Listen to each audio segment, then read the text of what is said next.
everyone, welcome back to my channel Words and Beyond. Today, let me tell you how to select a speech and language therapist that suits you or your loved one. I'm Hansika Vijay Surya, a qualified speech and language therapist. Speech therapy is a profession that is needed in many areas and circumstances than people are aware of. They might work with children with swallowing difficulties or children with pronunciation or speech sound difficulties, and also if the child is not falling back in the school or attention difficulties, and also adults with Alzheimer's disease or who had a person who had traumatic brain injuries, stammering or suffering, and also voice changes. They work in all of these things, and also in between.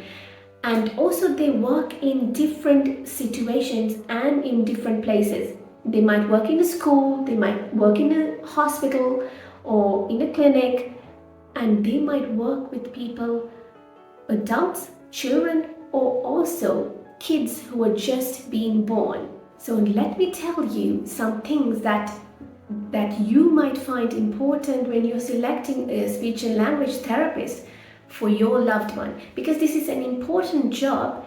It is important that you select someone that suits you or your loved one. The first thing I think is very important in a therapist is good listening skills, because it is as important as all the knowledge on the techniques or the goals and skills they have.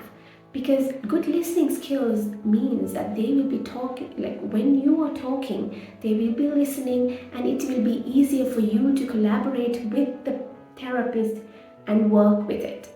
So, and also the therapist will be a good team worker when working with other professionals like doctors or teachers or other therapists if they are also involved in the process. And also this will mean they will know what to tell you and when to tell you if there is something you need to know. The next I think is that your therapist should be updated with current knowledge and current techniques so that they can use the new knowledge in the session. And also they need to go into new training sessions with other professionals and acquire knowledge, attend classes so that they can acquire this new knowledge.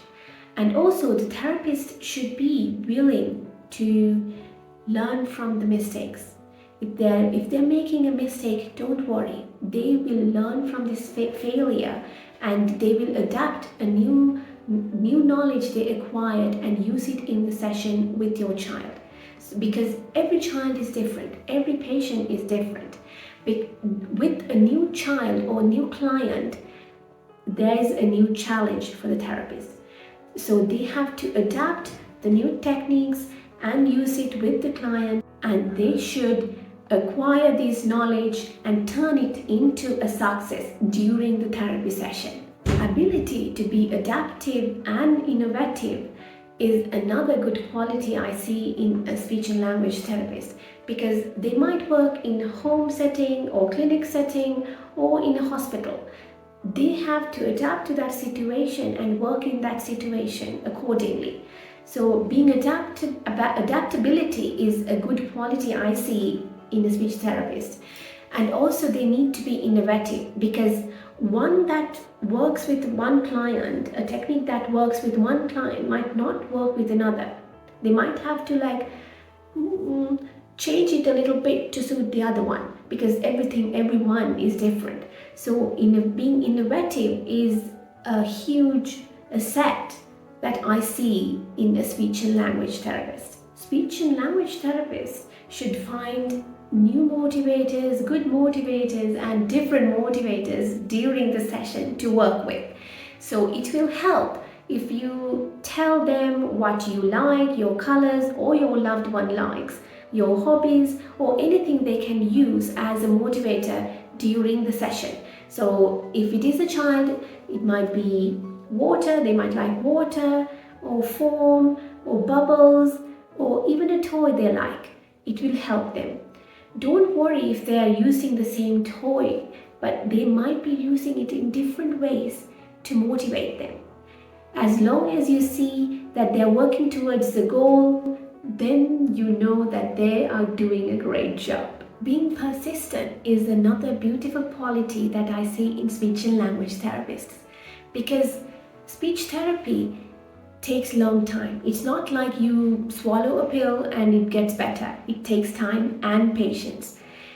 And when others are doubting the patient's success or your loved one's success, or the professional or your other parents or anyone, it is speech and language therapist's task to be motivated and make you motivated about to do and reach the goal that needs to go.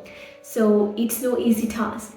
So being persistent is, I think, is a beautiful quality I see in speech and language therapists. So next time when you go for your session, you know what to look for. You can see and select the best person that suits you or your loved one.